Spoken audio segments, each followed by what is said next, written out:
Welcome everybody to the Liberty Falls Easter egg.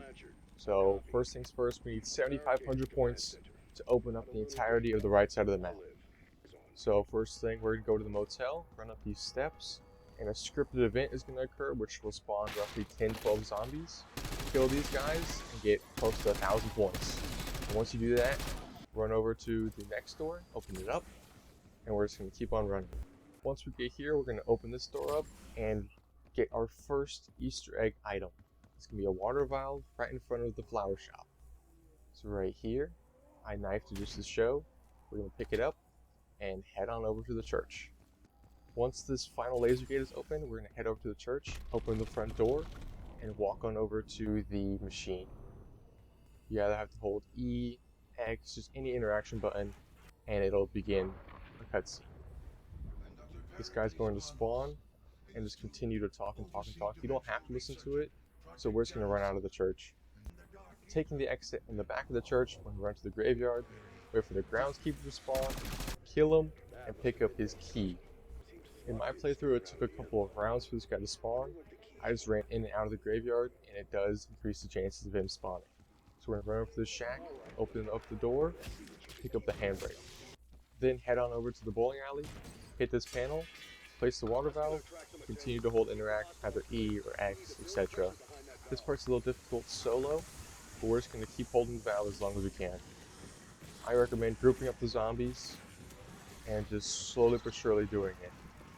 Killing the vermin is especially helpful because they are the only ones that can jump out of the horde and damage you quite a bit. Once you've built up the pressure, the valve's going to burst and pop off the pressure gauge. This is the second to last part for the jet gun. For the last part of the jet gun, we're going to wait for a Mangler to spawn, which is roughly around 10 to 12. Make sure you shoot off his arm before you kill him. Pick up his gun, walk over to the radio house, shoot open the front door, and search piles until you can find wires. Go back to the motel where the zombies burst out and craft the jet gun. With the jet gun on hand, head on over to the comic book store, collect the first part for the LTG device. Now the second part is extremely close. You're just going to keep running forward, and as you can see on the left, that truck, you're going to jump off this roof, jump on top of the truck, pull out the jet gun, and just begin sucking it out of the window. And there you go. It's the second part of the LTG device. Now for the last part, you're going to head towards the church. Once you're inside of the church, look up to the balcony on the left side, pull that part down, and you have the final piece for the LTG device. Exit the church, go to the lowest part of the graveyard, and head across the zip line. Once you're here, you're going to go to the left side of this building, where crafting bench is, and you're going to fully complete the LTG device. Make sure you pick up the device, head on over to the right side of the radio shack, place it down right beneath the storm, and you have to protect that device for exactly 1 minute. This part's a little difficult, so I'd recommend pack 2, but since I didn't have it, I decided to get 2 of my other friends to help along. Once the timer is up, the cloud is then going to start to turn red, and it's going to spawn a high value target. Head on over to the church and try to interact with the machine. This part is a little glitchy, so if you can't pick it up, you have to damage the high value target just a little more. So go on over, damage him a little bit, and come back and try to grab the canister. You're going to want to place that canister on one of the dark ether generator pads, activate the trap, and then kill the high value target while the trap is activated.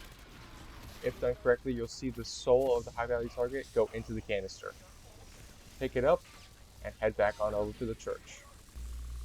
Insert that canister into the machine and you'll be given the Strauss counter. With the counter, you're going to have to go to 3 locations, the first being right outside of Liberty Lanes. The color that is displayed on your Strauss counter, you're going to do the exact opposite. So if it shows green, on the machine itself, you're going to put red. However, if it shows yellow on the Strauss counter, you're going to want to put yellow on the machine.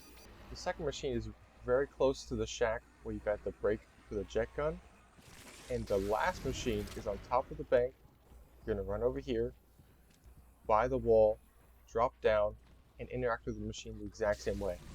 Once you're done, you're going to run over to where all the beams are connecting and pick up the last canister. You're then going to head over to the LTG device that you protected, pick it up, and head up to the highest part of the graveyard. You're going to place it down and protect it once again. Once this is protected, The cloud is again going to turn red, a new HVT is going to spawn, and you're going to have to do the exact same thing you did previously, but with the Dark Ether trap that is right down the street. Making sure the trap is activated, you're going to kill the HVT, and if done correctly, you're going to see a soul return to the canister, pick the canister up, and bring it back to the church. Place the final canister in the device, and there you have it, you finish the setup. Now for this next part, I would highly recommend Tier 3 armor and a Tier 3 Pack-a-Punch weapon. If you want to make this as easy as possible, get a Tier 3 Pack-a-Punch ray gun. Once you're all set up, interact with the machine, everyone's going to have to accept the boss fight, and once they do, you're on to it. The first wave is simple, you're just going to have to defeat a plethora of zombies, and once you do, you will be awarded max armor. Now the second and third wave are where it gets extremely intense, and this is where I highly recommend at least a Tier 2 Pack-a-Punch ray gun. But as you can see, my Tier 2 ray gun isn't doing a whole lot. I'm getting destroyed. But as soon as I upgrade a Tier 3 Pack-a-Punch ray gun, it tears through the HVTs, and zombies can't hold around me and trap me in the corner. Once you kill the final HVT, everyone will be downed, and a cutscene will begin.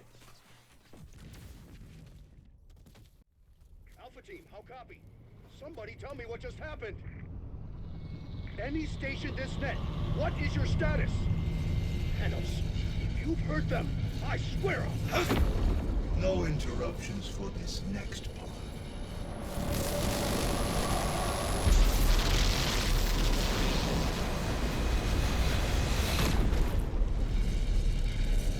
Thank you, my friends, for volunteering to take my place here.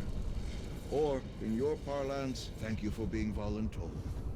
Now, if you will excuse me, I have a few scores to settle. Bye-bye, Dark Ether.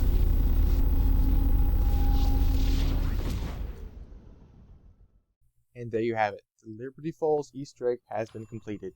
Now if you do hit continue, you'll be given one ray gun, many points, a bunch of different gold weapons, different rarity crystals, and that's about it.